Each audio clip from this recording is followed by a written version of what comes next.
call the meeting to order of the Finance and Audit Committee, the Board of Trustees of Tarrant County College District for October 18, 2021. I don't think we have any public comments of any sort. Okay. So we'll go ahead and go on to number 3, deliberation on audit reports. Nathan? Yes, ma'am. The first report is the final report on the small minority women-owned business enterprises and historically underutilized business. The audit objective was to determine if TCC minority women-owned businesses and HUB plan comply with TCC policies and procedures. The audit scope covered the period of September 1st, 2020 through June 30th, excuse me, of 2021. We determined that the TCC minority women-owned businesses that HUB plan comply with TCC policies and procedures. Specifically, we determined that TCC had 40 projects that included 110 small minority women-owned or HUB subcontractors during our audit period.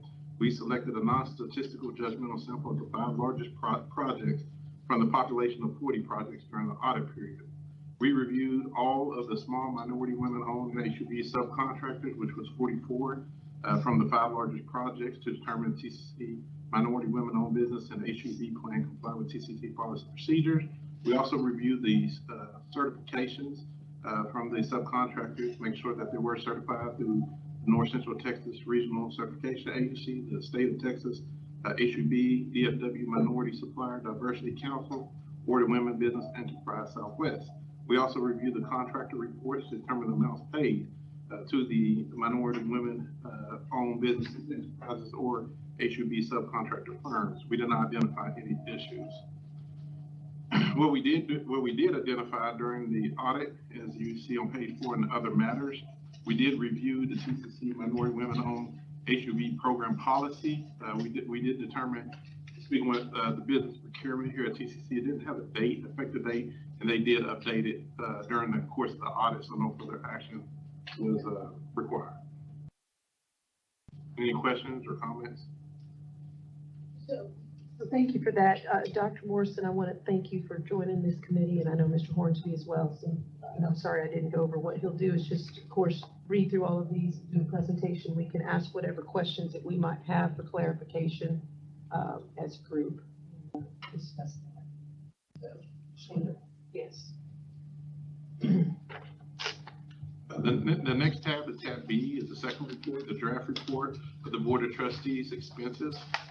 Every year per our internal audit charter, we have to review the Board of Trustees expenses. Starting on page 3, the audit objective of the Board of Trustees expenses was to determine if the board expenses were in compliance with the district policies and procedures. Our audit scope covered the period of September 1st of 2020 through August 31st of 2021. We did, as you see in the audit results, we determined the board expenses were in compliance. We did 100% review. The board expenses totaled $9,860 during our audit period. The breakdown of that was $665 was travel expenses and $9,195 were operating expenses. And as I stated, we did not identify any issues. Any questions or comments? Would like to tell Trustee Hornsby what we did. Yes, yes. How are you, Trustee Hornsby? I'm well. How are you all doing? Forgive my tardiness. That's okay. We're just going over the report that we just essentially we have our auditors here that will present the reports of their audit, and we have an opportunity to ask and clarify the questions. And after we have this discussion, then there'll be an update at the meeting, report of the Audit Finance Committee at our October meeting. So thank you very much for serving. Do you want to introduce yourself? I'm sorry, because I don't know Mr. Hornsby. I'm sorry, how are you doing, sir? My name is Nathan Ferguson. I'm Director of Internal Audit here at TCC. And this is Colette Johnson. She's the senior. How are you? Yes, sir. We'll put you on the spot. Would you like to explain to the newer people to this committee what this little audit is?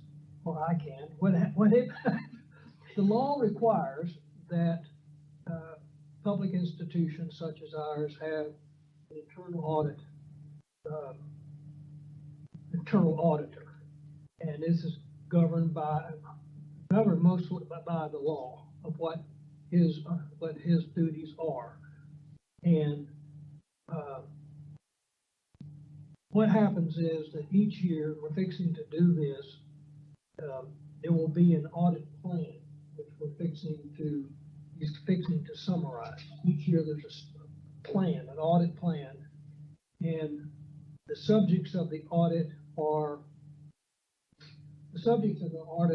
I believe, are based upon a matrix of things that are risks, general risks that experts say are risks in a public institution such as ours. Over the years, we have had internal audits on various risks, and it's in the report. Each month or each 3 months, the auditor, the internal auditor, who's Nathan, will explain to us his office's progress on a report on a particular matter or a final report on the matter. And we listen to it. Generally speaking, you will be in connection with a department that is involved in the audit.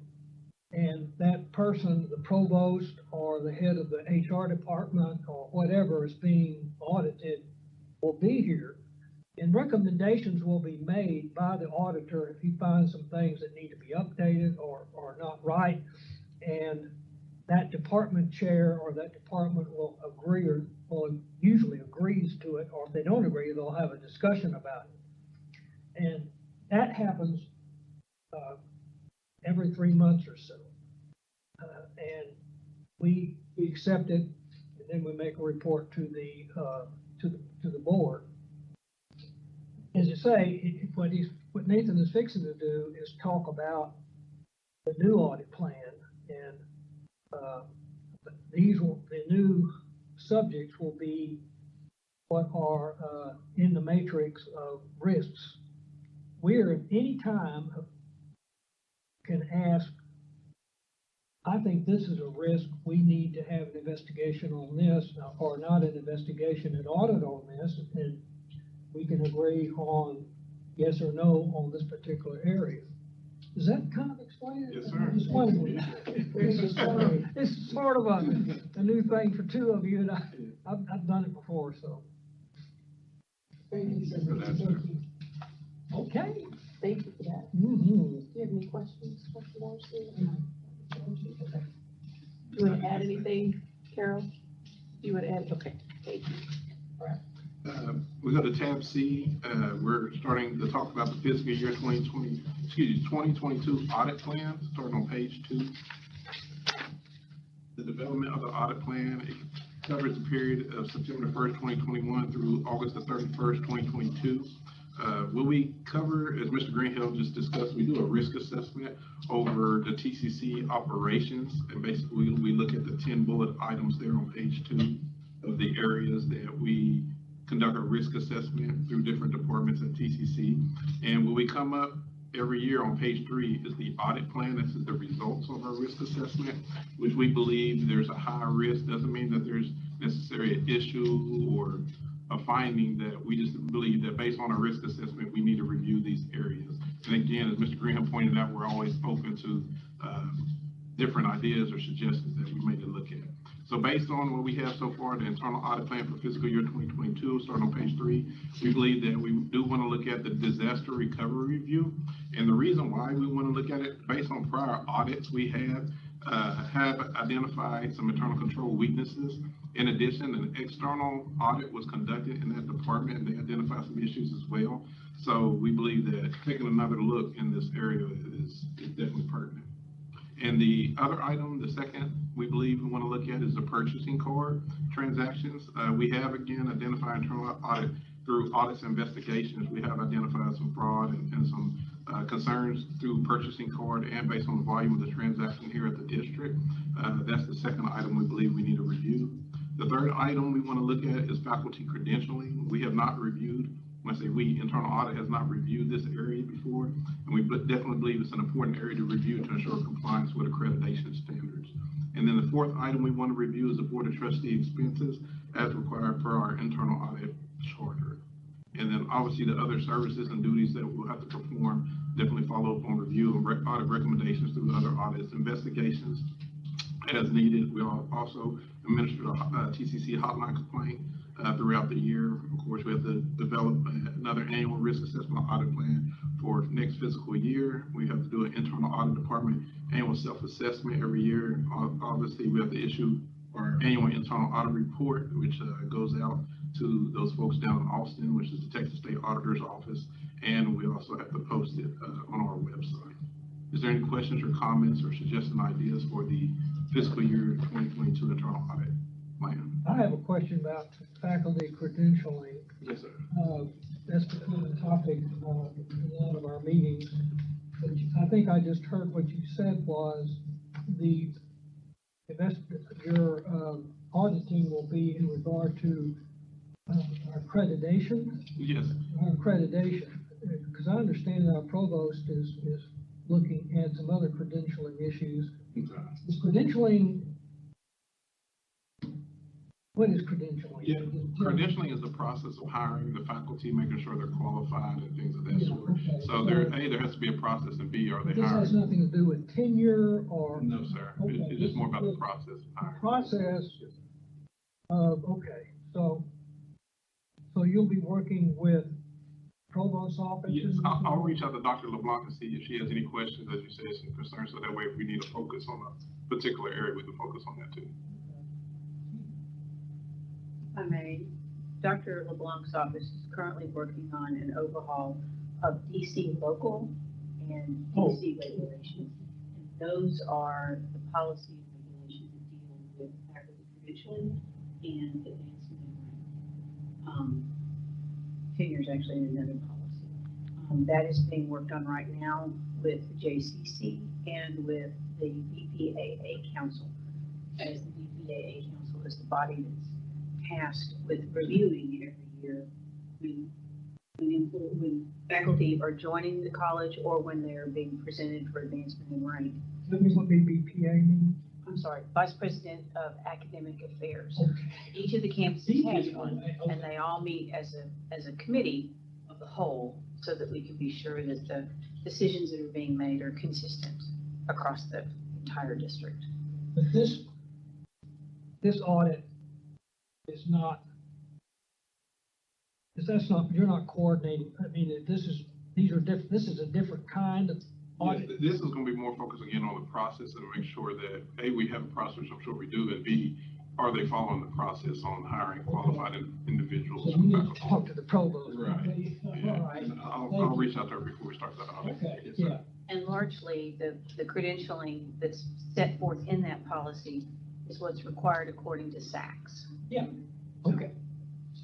Okay, that's what I was thinking. Yeah. My That's question the is, what is your guide, what do you follow? Right, and then we're gonna follow TCC, but we're also gonna look at the SACS policy, because it should go hand in hand. All right. Okay. So will this, look at initial assignment of credentialing, initial assignment of rank, hiring rank and all that? Yes, ma'am. Yes, ma'am. And how they're utilized, if there's uniformity in that process across all the campuses? Yes, ma'am. Yes, ma'am.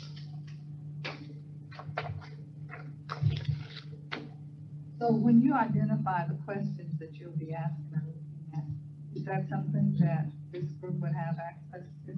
I can definitely tell you, but that's what, basically the way it works is that I'm gonna reach out to Dr. LeBlanc, because obviously SACS has accreditation, as Carol mentioned, TCC has their policy and it should be connected. And as we start interviewing, and we're gonna meet with Dr. LeBlanc first, since Mr. Graham said that there's already concerns, kind of focus the scope into it. And then as we go through the process, we'll start interviewing more people and asking more questions. So will this also include sampling how people that have been brought on board, how the level of credentialing they were assigned relates to their background? Yes, ma'am. What I envision is, once we figure out the scope of it, what I envision is we're gonna take a period of time, more likely a historical recent one period of time, and figure out between adjunct, full-time, identify the population, and then sample that population to ensure that they're meeting the process and the standards. Yes, ma'am. I imagine this will be a process that the entire board will really want to look at and understand. And perhaps make that journey with you. What usually happens, what will happen is during our regular meetings, or he will bring us up to date. He will tell us the progress of each, and we can ask him a lot of questions then too. You do meet about once every 3 months. Once every quarter, about once every Well, quarter. and once every quarter, we can do, and he will bring us up to date. Where am I on this? And we can ask, then we can ask him a lot of questions about, well, what about this? What about that? So, to that extent, we'll be a part of it. What I'll do too, also, again, Mr. Greenhill's point, once I get going, and basically my first point of contact will be Dr. LeBlanc to see what the areas of the concerns are. And first I'll speak to Dr. LeBlanc, figure out what the areas of concerns are, then I'll obviously speak with the team that deals with the credentialing. We have to definitely understand the process. And then from there, once I identify the population before we get into testing, I'll reach out to the committee members to see if there's any additional questions. Basically what I gathered so far, my understanding, and if there's any more other areas maybe we want to pursue. Is that kind of what your thought process is? I think that would be helpful. I think it would be advisable to listen to the concerns that the board members have and determine how you might address those in a methodical, neutral way.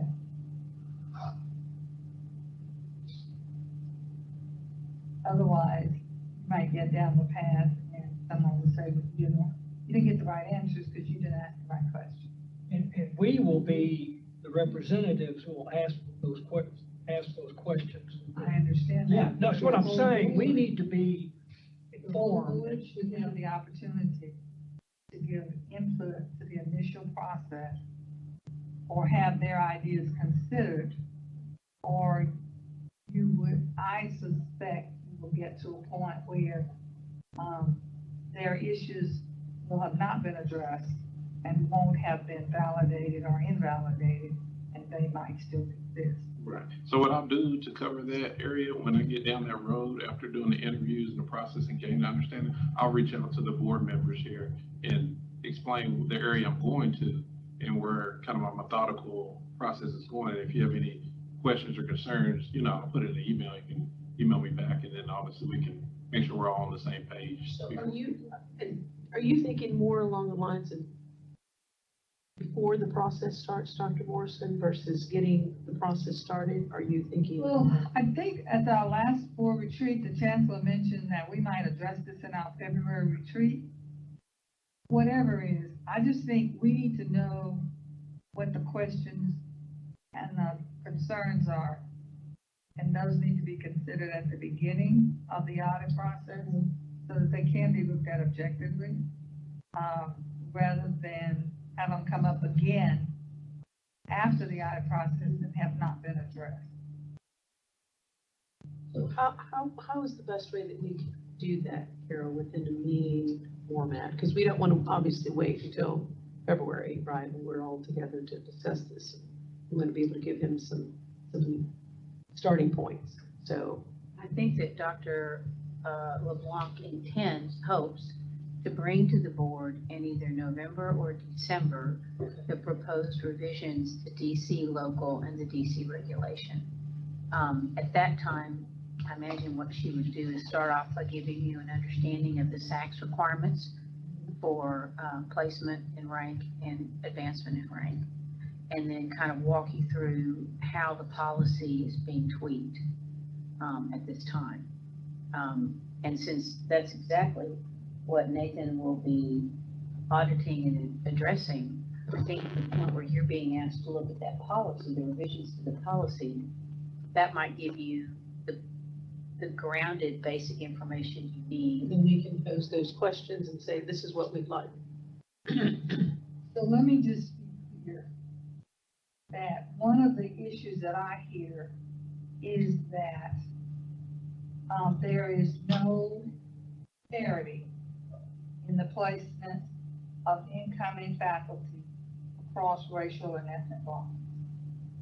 And I have been given the assertion that all the people of certain racial ethnicities are brought in at one level, disregarding their credentials. And to me, unless that is addressed and validated or invalidated, the whole credentialing issue is not addressed. So however you get to that, and there are probably some other concerns, because one of the other concerns that I've heard is that there is undue subjectivity among the committees that make those initial placements. And that needs to be tested and then looked at according to what is the policy say and how does that rank and all of that. What would the process normally look like? Where would be your starting point after you've had a conversation with Dr. LeBlanc? Yeah, basically, I would have, yes, yeah, the process would be, I would definitely start with Dr. LeBlanc, and then after that, go read, of course, the TCC rules and the process, and read the SACS accreditation, the rules, and then from there, meet with the team who does the accreditation, faculty credentialing process, and understand the process that they do. And then from there, that's when I kind of define the audit period, the steps, the questions, the internal controls, and that's how it's more in the planning phase.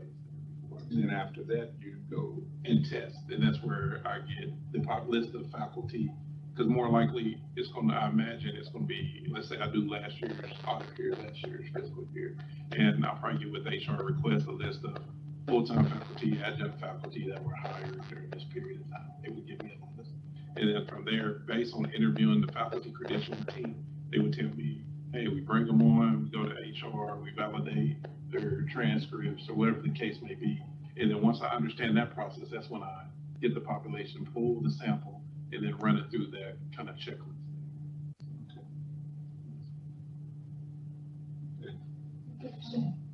It is a good plan. So to the question to the process that you just described, we talked about, there were some observations made by the DEI, Chief Diversity Officer.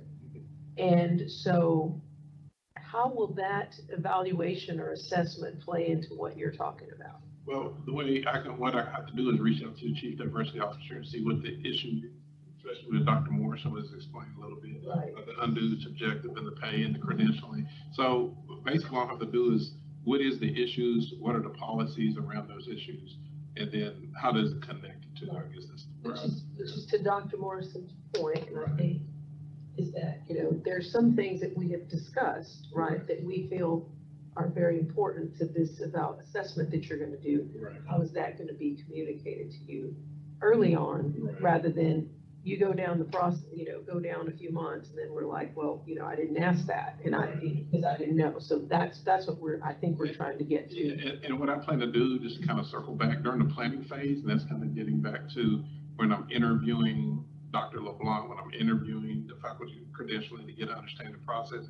And once I gain the understanding of all the internal controls of the process, then I can easily circle back and say, okay, what are your all's main concerns? Which it sounds like these are the main concerns.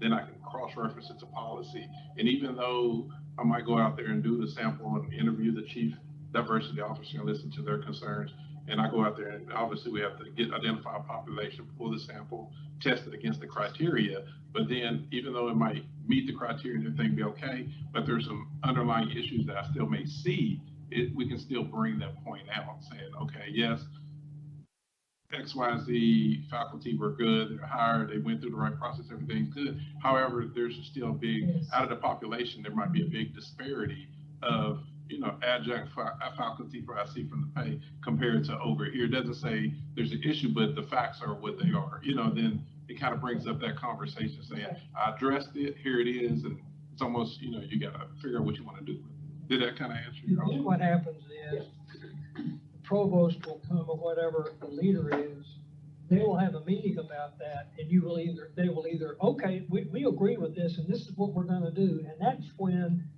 that leader comes in here and talks about it.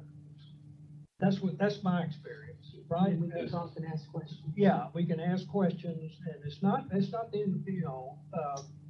they come in, Dr. LeBlanc will be in here, and we can ask every question we can, how about this, how about that, but what happens is, that I think my experience was, there's kind of this is what we found out is really needs to be addressed, and the provost will come in and say, I agree, or I disagree, and y'all work things out, or whatever, and they come in and we talk about it. And it's a very good process. I just think what we're doing in the beginning is important how you begin, because I wouldn't like to be a part of a witch hunt. So I want the audit process to address every concern and everything. I want it to be done in a way that that it doesn't appear that we're aiming at somebody in particular, because this is probably broad-based across the spectrum, where it's been, business has been done, maybe. But what I wouldn't like to see is a prejudiced approach to the audit. I'd like to see a fair approach to the audit, addressing the concerns that are being brought up in this forum.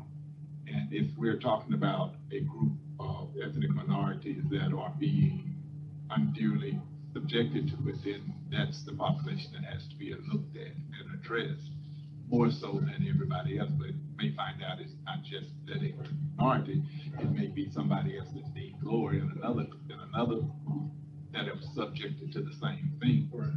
But we sure can't just go to this population and not address the population that is already being identified as being affected. So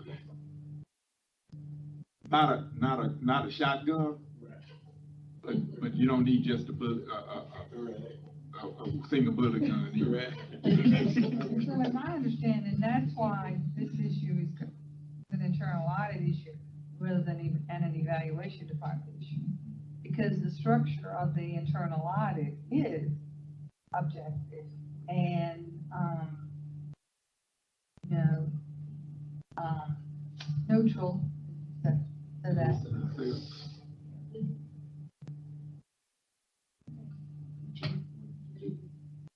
Yourself before somebody gets like, if I'm slap myself, I'm not gonna hit myself real hard. I'll still hit myself, but I ain't gonna knock me out. Somebody else will do. So it's good to identify the problems and so that you can address them when you need to. Okay. And thank you. Well, any other more questions or comments on audit plan?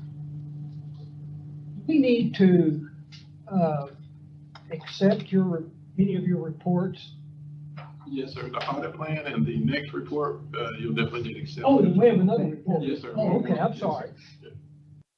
But answer your question, yes, sir. It is the audit plan we need to accept, or you all need to accept. And the last report I have here is the fiscal year 2021 internal audit annual report. This goes to the Texas State Auditor's Office. Basically, starting on page 2, talks about the compliance with the Texas Government Code, where internal audit is required to post the internal audit plan, post an internal audit annual report, and other audit information on the internet website, which we do on TCC's website. Page 3 gives the update on the fiscal year 2021 audit plan. It lists out the audits that we reviewed and the audit report, report number, and the status of the report date, which we issued all of them. Page 4 identifies the summary of weaknesses and deficiencies, which we did during the faculty evaluation. Identify from the sample of 35, we did identify throughout the year of that audit. 7 did not have a documented faculty evaluation. We did provide a recommendation to the Executive Vice Chancellor and Provost, and she did take the corrective action. Section 3 of it, you see the consulting services, non-audit services, then internal audit. We do throughout the year provide guidance to TCC staff when they call us, and we also run the TCC ethics hotline complaint. Section 4 is the external quality assurance peer review, which we're going to meet on this, the next topic, but our last peer review was completed in February of 2017. As you see, the next page just gives an overall report that we have to issue, our peer review report, which we did pass in 2017. Page 5 gets into the internal audit plan, which we just discussed for fiscal year 2022. And that covers page 5 and 6. And then section 6 is the external audit services procured. Internal audit obviously did procuring external audit services. However, we are letting the Texas State auditors know that TCC does have a contract with Weaver to conduct the TCC comprehensive annual financial report. Section 7 of the annual report discusses the reporting of suspected fraud and abuse. We're just letting the Texas State auditors know that we do have policies and procedures, and on TCC's website, we do have links that is connected to the Texas State Auditor's Office and to TCC Internal Audit Department, where employees and staff and the public can report fraud, waste, and abuse. So, and that is the fiscal year 2021 internal audit annual report that goes down to the Texas State Auditor's Office. Any questions or comments about the internal audit annual report? I do have some questions on page 4. Yes, ma'am. You talked about the finance faculty evaluation. Yes, ma'am. So, the 35 is, how did you determine that number? Is it just gap rules or what? Yes, from where we sampled 35 out of the population that we had from the, I don't have the population from it, but we identified population of adjunct faculty that was hired during a certain period of time. And we pulled 35 from each different campuses. And out of that sample of 35, 7 of them didn't have a documented evaluation. So basically we pointed out to Dr. LeBlanc that, hey, you need to go and review your process because it's not only a TCC problem, but it's a accreditation standard that faculty evaluation need to be documented. So That might be helpful to know with the population. Yeah, I'll email you that number. Thank you. Yes, ma'am. The second thing I wanted to refer to is some of the recommendations talk about that, look at the evaluations and see to check the compliance with the policies and procedures. Mhm. So that's part of what we do, right, as the Board of Trustees. So how do we know that there's nothing in those policies? How do we know if there's something that needs to be updated in those policies and procedures that are, making sure that this is being done and it's being done in a fair assessment and that. So how can you talk a little bit about that? Yeah, basically the way we look at it, when we look at the policy procedures for faculty evaluation, we bump it up to what SACS has, because that's the initial accreditation. So basically when we reviewed it, we were good to go. So SACS basically in the bigger picture says, hey, in order to having to meet the standard, the school needs to have a system, a process, have written policy procedures, and the school does have written policy procedures, a process. It's just that it wasn't all the way implemented all the way through a certain Okay, campus. so the standard that we're using is the SACS, right? Right, the standard, because the schools are accredited through SACS. So the policy, the standard is SACS. TCC policies, of course, have to fall in alignment with SACS. And then obviously when we test it, we're testing for both TCC and SACS. And in this case, TCC does have a process. It's just that certain campuses, when we tested it, they just didn't meet it. Yes, ma'am.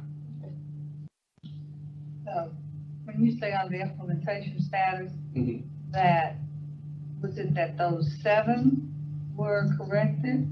Or did they perform a review to ensure that all adjunct faculty had a documented faculty day? Right. It's not only those 7, but they also implemented a process, a checks and standards to make sure that the internal control weakness that they didn't do, that they're aware of the policy, they were trained about it, and that they need to have it done. So not only those 7, but the process as a whole is fixed, if that makes sense.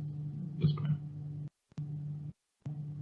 Another thing that Nathan mentioned was every once in a while, he will get a complaint from the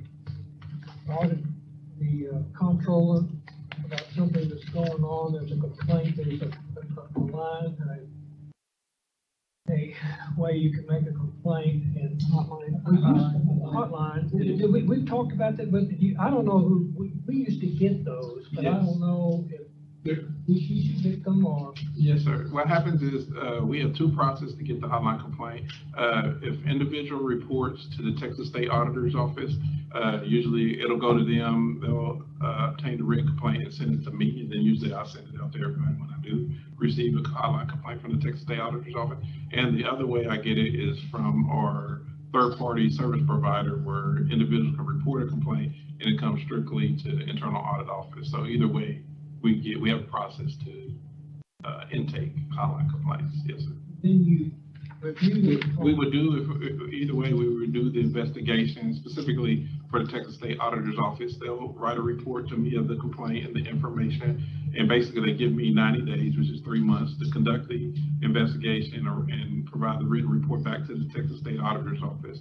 So when I usually get those hotline complaints, we'll notify the audit committee members. I'll conduct the investigation. We'll meet here to discuss the results of the hotline complaint, and then I'll send it back off to the Texas State Auditor's Office to complete the circle. Yes, sir. Just information for things that happen. That's right. Okay. Do you need a recommendation or? No, no, basically it just needs to be accepted, obviously, by the board here, so I can eventually send this down to the Texas State Auditor's Office. Yes, sir. I move that we recommend adoption of these items to the board at the next regular meeting. Okay, we need a second. Okay. We have a motion and a second. All in favor? Aye. Aye. Any opposed? Okay. All right. So that is all taken care of there? Yes, I only have one more item left. I'm sorry. Sure, that's okay. One more item left is the internal audit peer review. Once every 5 years, our auditing standards require us, when I say us, internal audit department, to go to perform a peer review by external party. As you probably saw in the internal audit report, we had San Jacinto College perform our last peer review in 2017. I reached out to the director of internal audit at Collin College. He agreed to do our peer review, so we'll probably start that process up next month. They'll probably reach out. I usually want members of the board, so I'll provide the information. They will review our work papers, review our standards, and then also, even if we meet standards like we did, they'll provide any recommendations that can improve the process. The whole idea is quality assurance and to improve the process. That's the bigger picture of A, meeting the standards, and B, as an internal audit department, where we want to make sure that we can always improve upon each other. So that's the whole idea. I know that's coming down the pipeline, and that's who's going to be doing it is Mr. Ali. He's out of Director of Internal Audit out of Collin College. It doesn't cost us anything. It's peer-to-peer, so that's the process. So they probably may be reaching out, as the last one did. Ms. Torres did for San Jacinto. I can't believe it's been 5 years already, but I know San Jacinto reached out to Ms. Appleman and some other folks, and just to get an understanding of the process, make sure we're meeting and talking and things of that sort. So, and that's all that I have from the audit world. Okay, we need to have a chair for the committee. So how do we? You're doing a great job. We thought you would. You're doing a great job. Go ahead, Ms. Bracken. What were you going to say? She was gonna say you need to be. We can do that in closed session. Okay, all right. We already agreed. Any other questions for Nathan? If not, we'll do it in closed session. Okay. So this will start. As far as the. I might have missed it. Oh, no problem. Forgive me because I was late. No worries. The audit plan starts effective right now, like tomorrow. So we'll start doing the audit plan, working on the next fiscal year, because we just closed this last one out with the audit report. So we'll start working on that one, and then the annual report has to go to the Texas State Auditor's Office no later than November the 1st. So obviously, once y'all meet, it's all going to go. Then we'll make sure we beat that out. Did that answer your question? Okay. So Nathan, how many people do you have in your department? We are Mike Strong and me and Miss Colette over there. You do a lot of good work. We handle a lot of coverage with two of us, but we're small and mighty. Yes, ma'am. Very good. Okay, so we'll go into closed session and Bruce, Carol, shall I read all of this information? Okay, tell me when. Bruce, can you hear us? We need to go into closed session.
board meeting? You should report out that we have a new chair. Okay.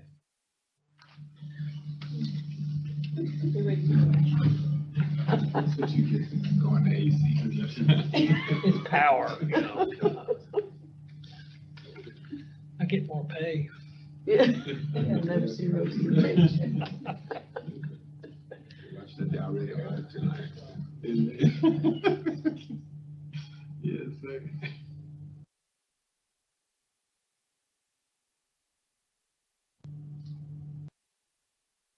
We've already voted on that. All we're doing is reporting out that he'll be, okay. All right. Okay. Now that we're back in session, we're going to report out that Mr. Greenhill will be the chair of this committee, unless anyone else has any other questions, comments. Okay. We'll adjourn if we have a motion for adjournment. Seconded. Okay. We're adjourned.